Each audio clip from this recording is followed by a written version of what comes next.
Assalamualaikum warahmatullahi wabarakatuh, sahabat desa di mana saja Anda berada semua. Hari ini kita akan berkunjung di Desa Singa, salah satu desa di Kecamatan Herlang, untuk melihat panorama alam potensi desa.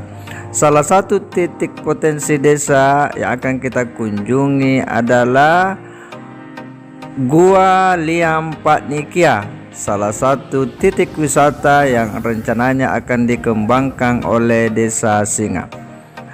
Liam Pak Nikia salah satu goa yang terdapat di pedalaman Desa Singa di sebuah aliran sungai. Liam Pak Nikia ini memiliki sejarah yang cukup panjang dan sejumlah keunikan-keunikan yang ada di dalamnya.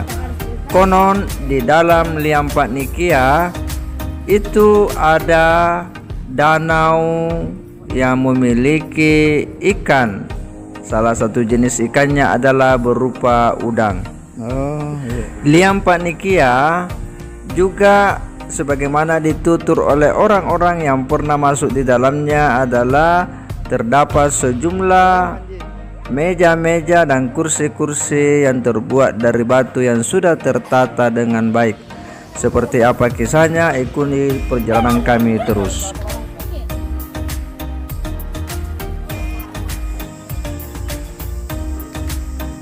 Inilah perjalanan menyusuri pinggiran sungai untuk menuju kepada mulut Gua Liam Pak Nikia. Ini kita mendapati sebuah tempat yang disebut dengan Barutun, dan kita ada di atas sumur tua yang memiliki legenda, yakni sumur batu yang konon memiliki cerita yang cukup unik karena airnya tidak pernah kering. Nah, ini kita bisa melihat kelelawar-kelelawar yang ada di dekat mulut gua itu mulai keluar ketika telah mengetahui kedatangan kita. Ini kita bisa melihat para kelelawar itu berterbangan di sekitaran gua, mulut gua, dan kita mencoba untuk memasuki ke jalur menuju mulut gua. Sekarang saya lagi di jalan menuju mulut Gua Pak Nikia yang ada di Desa Singa. Ini rute yang akan kita lewati sepanjang kurang lebih 50 meter ke arah sana.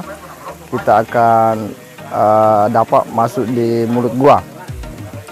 Di mulut gua ini itu nampak para kelelawar itu bergelantungan di langit-langit gua dan terus ke atas di pohon kayu, dan konon di dalam bahwa ada danau yang itu tembus ke permukaan tanah di sebuah kebun yang memiliki air yang begitu jernih, indah, dan ada banyak ikan di dalamnya yang jenis udang. Kita akan menuju ke sana. Seperti apa kisahnya? Ikuti perjalanan kami terus.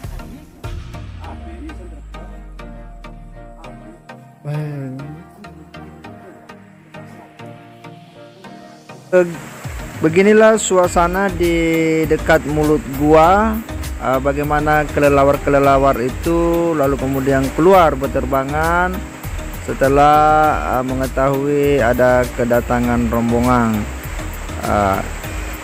Kita menyaksikan bagaimana kelelawar-kelelawar itu kemudian bergelantungan, dan inilah pintu masuk di gua yang tidak terlalu besar, dan bagaimana warna bebatuannya yang agak memerah. Kita akan menyusuri dan mencoba berbincang dengan salah seorang tokoh masyarakat yang pernah masuk di gua ini, mengetahui sejarah dan seluk-beluk bagaimana gua ini dari orang yang pertama kali menemukan seperti apa cerita-ceritanya. Simak pembahasan kami bersama dengan tokoh masyarakat Karasinga. Bisa diceritakan bagaimana situasi atau keadaan gua ini, gua Pak Nikia? Di dalam gua ini ada danau di dalam, Pak. Sebelum danau itu ada semacam tempat tidur modelnya seperti ranjang lah. Ada kursi batu, ada meja batunya di dalam. Persis seperti meja batu. Nah. Iya.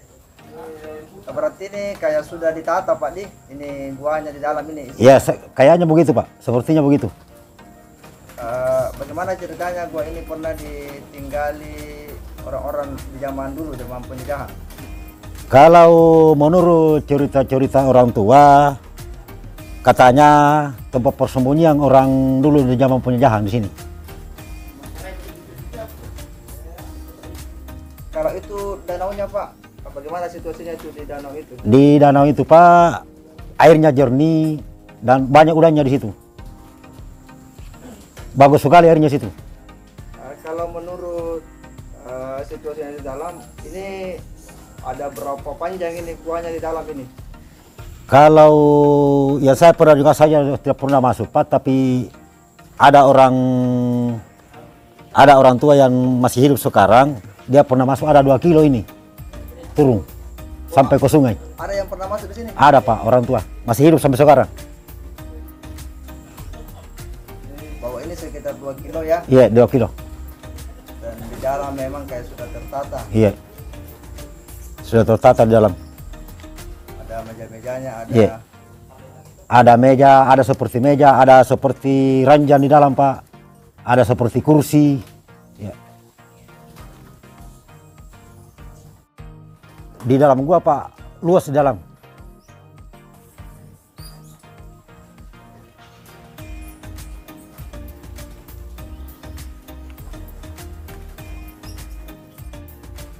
Bisa diceritakan bagaimana sejarahnya ini gua Panitia? Assalamualaikum warahmatullahi wabarakatuh. Saya akan bercerita tentang sejarah daripada gua Liam Pak Nikia ini, yang diceritakan oleh nenek-nenek saya bahwa Liam Pak Nikia ini adalah muncul setelah ditemukan oleh salah satu masyarakat zaman dulu, dan menurut cerita orang tua dulu bahwa ini gua adalah tempat persembunyian ketika pada saat penjajahan Belanda dulu. Ketika ada pemberontakan, maka masyarakat yang ada di sekitaran daerah ini bertempat persembunyiannya ada di dalam gua ini. Di dalam gua ini kebetulan saya pernah masuk sekitar 100 meter ke dalam. Saya menemukan itu seperti kursi, tempat tidur, dan dalamnya itu ada meja. Dan sebelumnya itu di situ di dalam ada danau. Danau sekitaran berapa meter? Ada 20 meter keliling. Ya, di situ ada danau. Di dalam danau itu Ada airnya ya? Ya, ada airnya. Di danau itu tembus ke atas langit. Nah, di danau itu banyak udang. Nah, begitu. Oh, berarti ini di permukaan danau Tembus ke langit, iya, tembus ke langit. Nah, kebetulan saya sudah 3 kali masuk di gua ini. Pertama saya masuk, saya lewat dari arah sungai. Kebetulan ada sungai di sekitaran 2 kilo dari sini. Ada sungai, jadi saya arah ke situ. Awalnya saya merayap dulu. Setelah merayap kita bisa berdiri masuk baru. Tapi waktu itu saya tidak sempat sampai ke danau itu. Jadi saya sudah 3 kali sampai masuk ke liang Pak Nikia ini. Nah, harapan saya kepada pemerintah supaya liang Pak Nikia ini bisa menjadi pokok pemikiran pemerintah untuk dikembangkan sebagai daerah wisata ke depan. Jadi khusus kepada pemerintah Kabupaten Bulukumba lewat Departemen Pariwisata, supaya kami di pemerintah Desa Singa ini bisa dibantu di dalam hal prakondisi aksesnya ini. Ya, itu seperti itu. Dan saya selaku pemerintah Desa Singa sendiri menanggapi tentang keberadaan liang Pak Nikia ini, dan mudah-mudahan pemerintah Kabupaten Bulukumba dapat memberikan motivasi kepada kita di pemerintah desa ini. Ya. Keunikan daripada gua ini, di sini ada kelelawar yang bergantungan sampai ke dalam, sehingga di dalam gua ini hampir semua langit-langit gua ini dan dindingnya bergantungan kelelawar. Nah, di sekitaran gua ini juga terdapat sumur, yang sumur itu tidak muncul dengan sendirinya, tidak digali oleh manusia. Karena sumur itu adalah sumur batu yang tidak pernah kering di atas gua ini. Sampai sekarang masih banyak airnya, dan airnya itu tidak pernah berkurang, Pak. Walaupun itu musim kemarau. Ya.